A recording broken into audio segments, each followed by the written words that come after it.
তাদের পরিশ্রমে, তাদের অক্লান্ত পরিশ্রমের কারণে আজকে আমরা মহাজন হয়েছি, আমরা ব্যবসায়ী হয়েছি। আজকে শ্রমিকরা যদি শ্রম না দিত, শ্রমিকরা যদি কষ্ট না করতো, তাহলে আজকে আমরা মহাজন হইতে পারতাম না, আমরা মালিক হইতে পারতাম না, আমরা টাকাওয়ালা হইতে পারতাম না। কিন্তু শ্রমিকের প্রতি আমাদের কোনো দরদ থাকে না। আমি গত মে দিবসে বলেছিলাম যে আমরা আগামীতে যে মে দিবস করব, এই মে দিবসের সারা শ্রমিকদেরকে আমরা একত্রিত করে সেখানে আমরা শ্রমিক এবং ব্যবসায়ী, শ্রমিক মালিক সবাই মিলে আমরা একত্রিতভাবে আমরা সেখানে বড় সিন্নির মতো আয়োজন করে আমরা সেখানে উৎসব করব এবং শ্রমিকদের দাবি আনুষ্ঠানিকভাবে মহাজনকে বলবেন এবং মহাজনরা শ্রমিকদের সাথে আনুষ্ঠানিকভাবে সেটা বিনিময় হবে, তাইলে অনেকটা সুন্দর সমাধান হয়ে যায়। তো যাই হোক, সেটা এবছর হয় নাই। আগামী বছর আল্লাহ যদি বাঁচিয়ে রাখে, আর যদি আমি উপজেলা চেয়ারম্যান আপনারা বানান, আর উপজেলা চেয়ারম্যান হিসেবে আগামী মে দিবস হবে জৈন্তাপুরের সবচেয়ে সুন্দর এবং সবচেয়ে বড় মে দিবস। যে মে দিবসে প্রত্যেক শ্রমিক মালিক আমরা একসাথে বসে এই মে দিবস উদযাপন করবো এবং আমরা এখানে গরু হোক, ছাগল হোক, যেভাবে হোক সবাইকে নিয়ে আমরা একসাথে সিন্নি করে আমরা হিন্দু মুসলিম সবাই একসাথে শ্রমিক আমরা আয়োজন করবো মে দিবস। এবং আমরা সারা বাংলাদেশকে দেখে দিব যে জৈন্তাপুরে আমরা বিশাল একটি মে দিবসে আয়োজন করেছি। তো আমি বক্তব্য দীর্ঘায়িত করব না। আজকে মে দিবসে সারা বাংলাদেশে নির্যাতিত নিপীড়িত শ্রমিকের পক্ষে যেন আমরা সবাই সোচ্চার হই এবং শ্রমিক যেন কোনো জায়গায় নির্যাতিত না হয়। আমি একটা কথা বলি, আজকে আমাদের এলাকার যে শ্রমিকরা কাজ করে আসলে খুবই ঝুঁকি এবং রিস্ক নিয়ে কাজ করে, এবং এখানে যদি কোনো অ্যাক্সিডেন্ট হয়, গাড়িতে হয়, পাথরে হয়, তাহলে শ্রমিকদের আমরা কোনো কল্যাণ নাই, শ্রমিকদের আমরা সহযোগিতা করতে পারি নাই। বঙ্গুত্ব বরণ করেছে অনেক শ্রমিক, আজকে তাদের ফ্যামিলি মানবতার জীবনযাপন করছে, আমরা কোনো সাহায্য সহযোগিতা করতে পারি নাই। আমার দাবি থাকবে আমাদের শ্রমিকদের জন্য আমরা একটা কল্যাণ তৈরি করব, আমরা একটা ফান্ড তৈরি করব, যে ফান্ডের মাধ্যমে শ্রমিকরা যদি কোনো দুর্ঘটনা ঘটে, আল্লাহ না করো, এই ফান্ড থেকে শ্রমিকরা যাতে তার ফ্যামিলি সাহায্য পায় এবং সে উপযুক্ত সুচিকিৎসা পায়, এই ব্যবস্থা আমরা করবো ইনশাআল্লাহ।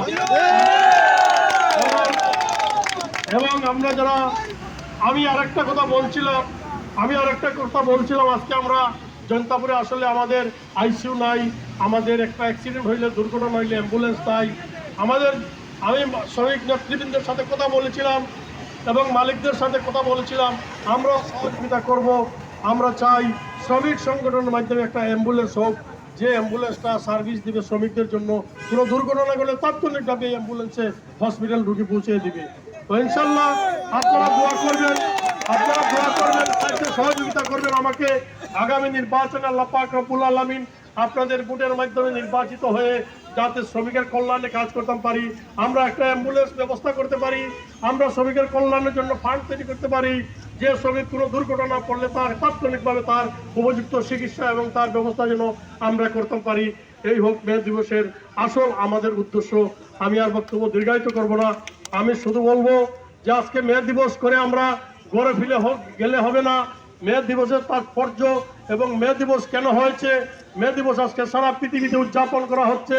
আজকে মে দিবসের শ্রমিকদের অঙ্গীকার এবং ব্যবসায়ীদের সাথে কথা বলে আমাদের শ্রমিকদের আগামী দিনের মজুরি আমরা কিভাবে নির্ধারণ করব, এবং আমরা তাদেরকে যদি 10 টাকা বেশি দেই, তারা আমাদেরকে শ্রম বেশি দিবে, আর তাদের শ্রম যদি বেশি হয় তাহলে আমরা স্বাবলম্বী হবে, আর আমরা স্বাবলম্বী হইলে দেশ এগিয়ে যাবে। এটা চিরসত্য। আমি আর বক্তব্য না বাড়াইয়া আজকে মে দিবসে আপনারা যারা অংশগ্রহণ করেছেন সবাইকে আমার পক্ষ থেকে আবারও শুভেচ্ছা অভিনন্দন জানিয়ে আমার বক্তব্য এখানে শেষ করলাম। আসসালামু আলাইকুম।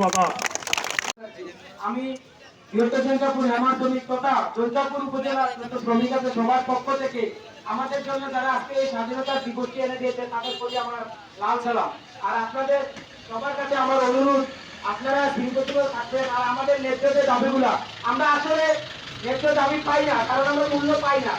আজকে বাংলাদেশের সব দ্রব্য মূল্যের দাম অগ্রগতি, যে একটা শ্রমিক 700-800 টাকা রুচি করে কিন্তু তার খরচপাতি করে নেওয়া যায় না, তবুও আমরা ওদের সাথে 2-3 বার কাঁচা মেরিকের মহাজনদের সাথে 2-3 বার আমরা একটা পরামর্শ করেছি, কিন্তু ওরা আমাদের মূল্য বৃদ্ধি করে দেয়। আমরা চাই অতি তাড়াতাড়ি এরা আমাদেরকে একটা ন্যায্য মজুরি বৃদ্ধি করে দেওয়ার জন্য। আসসালামু আলাইকুম, সবাইকে ধন্যবাদ। আর আজকে শ্রমিকের সবাইকে আমার পক্ষ থেকে লাল সালাম। আসসালামু আলাইকুম রাহমাতুল্লাহ। আজকে বিশ্ব আন্তর্জাতিক মে দিবস উপলক্ষে শ্রমিক দিবস। আমাদের দাবি, আমরা হেমার সমিতির কোনো বৃদ্ধি এখনো বাড়ে নাই, দ্রব্যমূল্যের হার খুব বেশি বেড়েছে, আমাদের দ্রব্যমূল্যের হার বাড়ে নাই। তার কারণে আমরা চাইতেছি, আমি বৃহত্তর চিন্তাপুর হেমার শ্রমিক সমবায় সমিতি লিমিটেডের সাধারণ সম্পাদক, আমাদের দাবি আমরা 70% মানে মজুরি বৃদ্ধি পাওয়ার মতো, এটাই আমাদের দাবি। আর আমাদের আরেকটা দাবি, শ্রমিকের মেলে কাজ করলে, মেলে কোনো ধরনের দুঃখ পাইলে দেখা যাচ্ছে এরা, ব্যথা পাইলে এরা মানে কোনো ধরনের চিকিৎসা করে না। 2-4 জন মিল মালিক আছে খোঁজখবর নেয়, আর বেশিরভাগই 90% মিল মালিক আমাদের খবর নেয় না।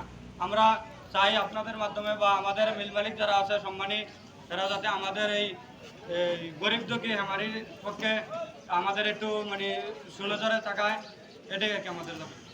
আর আমরা চাই প্রতি বছরে 2বার পবিত্র ঈদুল ফিতর, ঈদুল আজহা 2বার অনুষ্ঠিত হয়। সব গরিবেরই একটা আশা, ঈদ বোনাসের আশা।